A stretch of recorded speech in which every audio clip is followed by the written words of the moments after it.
Myšky od WL Mouse som tu už síce mal, no nedávno vyšla najnovšia a taktiež najväčšia Beastex Max, tak si o nej poďme niečo povedať. Ako už z názvu vyplýva, jedná sa o Max, teda najväčšiu verziu pôvodnej Beastex. Veľkosťou je veľmi podobná mojej aktuálne najobľúbenejšej Razer Viper V3 Pro, no čo sa týka dizajnu, ten sa absolútne nezmenil. Stále tu máme rovnako dierkované telo po všetkých stranách a veľa farebných kombinácií. Ja osobne tu mám takú obyčajnú matnú čiernu, ale je naozaj veľmi zaujímavá na dotyk.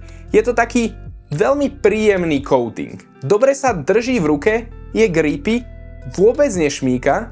Tentokrát som dokonca nepotreboval použiť ani gripy. Za mňa je to teda rozhodne upgrade, minimálne čo sa týka teda tej čiernej z predošlej Beastex na túto Max. Celkovo to držanie v ruke a ten tvar boli naozaj príjemné. Je to naozaj dobrý shape, či už si ju zoberiete na palm grip alebo na claw grip.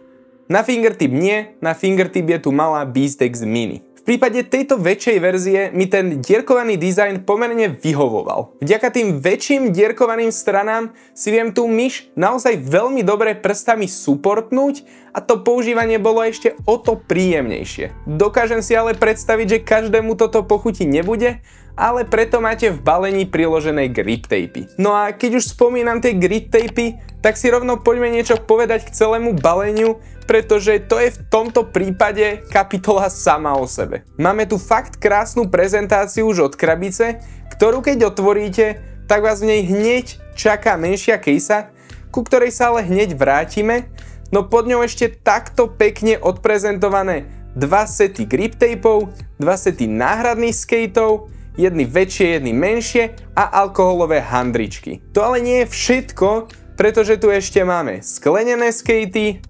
ďalšie grip tapy, tentokrát menšie, univerzálne, ktoré si viete ponalepovať proste podľa potreby. Úprimne, ešte som nevidel takto dobre vybavenú myš a ten unboxing experience bol naozaj extrémne prémiový, no poďme na to hlavné, čo sa tu nachádza a to je tá menšia kejsa. V nej je umiestnený kábel, veľký 8K receiver, malý USB receiver a samozrejme myš. Všetko má svoje miesto a ešte je to predelené aj takouto penou, aby to tam krásne držalo. Neviem ako vy, ale za mňa presne takto má vyzerať balenie 150 eurovej myšky, ale nenechám sa takto jednoducho uplatiť, poďme na to hlavné z celého tohto videa a to je samotná myš. Build myšky je vynikajúci, nikde nič nevrzgá, nič nepraská, proste celé to pôsobí veľmi solídne. Samozrejme hlavné tlačidlá, tu máte pri kúpe na výber medzi mechanickými a optickými.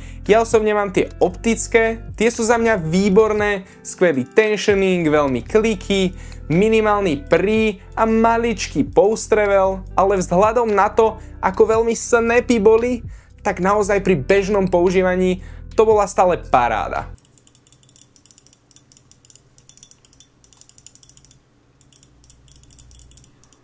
Koliesko taktiež skvelé, tiché, veľmi dobre odkrokované, na môj vkus trošičku tuhšie, ale aj tak sa celkovo používalo veľmi dobre.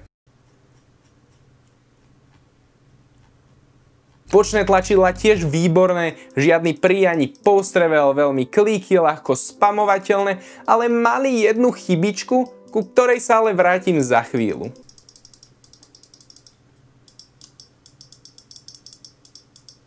Na spodku už potom len switch zapnúť, vypnúť a priestor pre skatey. Preto hovorím priestor, lebo tých skateov tu na výber máte naozaj veľmi veľa. V základe ale teda dostanete tieto dot skatey, no upozorním, od výroby je na nich priehľadná ochranná fólia a dokážem si predstaviť, že si to môžete nevšimnúť tak ako som si to na začiatku nevšimol ja. Tie skatey sú potom extrémne pomalé, takže to určite dajte dole, dajte si na to pozor. Inak ak používate nejakú tvrdšiu podložku, tak tieto dot skatey sú za mňa absolútne adekvátne.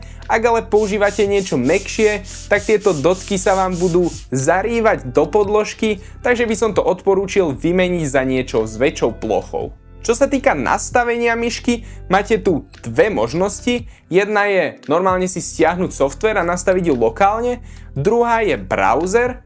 čo bola teda aj možnosť, ktorú som si zvolil ja. Tu konkrétne nájdeme naozaj všetky možnosti od vymyslu sveta, ale aj tak to má dve chybičky. Prvá je, že pri nastavení lift-off distance na 0,7 mm to proste nefunguje, automaticky sa to zase prepne na 1 mm a nedá sa s tým proste nič robiť. No a druhá, taká úplne banálna je, že 8K receiver má na sebe RGBčko, bohužiaľ toto RGBčko nedokážem použiť na to, aby mi zobrazovalo battery life. Sú to samozrejme prkotiny, no do budúcna by som to rád videl fixnuté. No ale keďže tu máme veľmi nový senzor 3950, ktorý podporuje až 8000 polling, tak samozrejme najdôležitejšie na celej tej myške je práve ako tento senzor fungoval a poviem vám, že fakt fungoval. Nemal som žiadne problémy, žiadne záseky, žiadne výpadky signálu,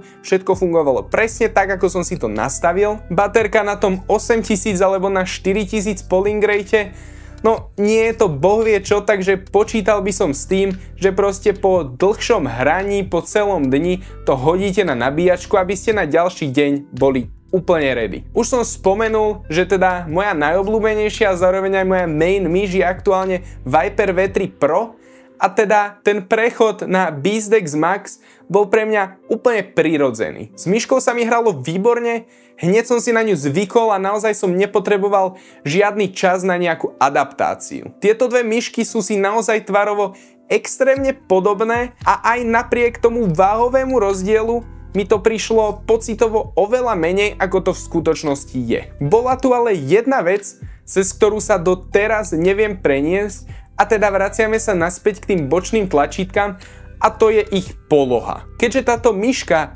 dokonale kopíruje dizajn svojich predošlých bratov, tak pozícia bočných tlačidel proste zostala identická. Pre mňa to znamená, že pri mojom Clockgripe za žiadnych okolností nedočiahnem na predné bočné tlačidlo. Akokoľvek som ho chcel používať, vždy som musel upraviť svoj grip a to bolo pri nejakom intenzívnejšom hraní naozaj neprípustné. Bola to fakt škoda, pretože až na tento jeden detail bola BeastX Max pre mňa naozaj takmer perfektná. Ak teda hľadáte niečo v tvare Razer Viper V3 Pro a Razer vám príde nejaký nudný, tak rozhodne bez akéhokoľvek zaváhania vám môžem BeastX Max odporúčiť. No a ak stále nie ste rozhodnutí, tak nezabudnite dať like a subscribe, kliknite na toto video, no a my sa vidíme zase ďalší piatok. Čaute.